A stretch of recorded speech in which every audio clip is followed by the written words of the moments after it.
ایک صحابی تھے عوف بن مالک رضی اللہ تعالیٰ عنہ، ان کے بیٹے کا نام تھا سالم۔ تو عوف بن مالک رضی اللہ عنہ کے بیٹے سالم رضی اللہ تعالیٰ عنہ کو کفار مکہ نے قید کر لیا۔ قید کر کے جناب لوہے کی بیڑیاں اور زنجیریں ان کے باندھ دی کہ وہ بھاگ بھی نہ سکیں۔ اب بیٹا مکہ میں کفار مکہ کی قید میں ہے، گرفتار ہے۔ والد نے نبی علیہ السلام کی خدمت میں آ کے عرض کیا، یا رسول اللہ، میرے بیٹے کی یہ حالت ہے، ہجرت کر کے یہاں آنا چاہتا ہے، لیکن کفار مکہ نے قید کیا ہوا ہے، اور باقاعدہ مجھے اطلاع ملی ہے کہ بیڑیوں میں جکڑ کے بند کر کے زنجیروں میں ڈالا ہوا ہے۔ اللہ اکبر۔ نبی کریم صلی اللہ علیہ وآلہ وسلم نے ارشاد فرمایا کہ تم سالم کو کہلوا دو کہ وہ جس حالت میں بھی ہے لا حول ولا قوت الا باللہ کثرت سے پڑھتا رہے۔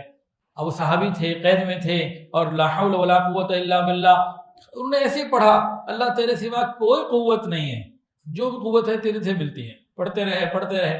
پتہ کیا ہے حدیث کے اندر یہ بات مستند روایت ہے کہ اچانک بیڑیاں ٹوٹ گئی، اچانک ایک دن اللہ کی قدرت کا اظہار ہوا، بیڑیاں ٹوٹ گئی۔ یہ جس وقت باہر نکلے تو ارد گرد کوئی بھی نہیں، لوگوں کو تو اطمینان تھا نا کہ بیڑیوں میں بندہ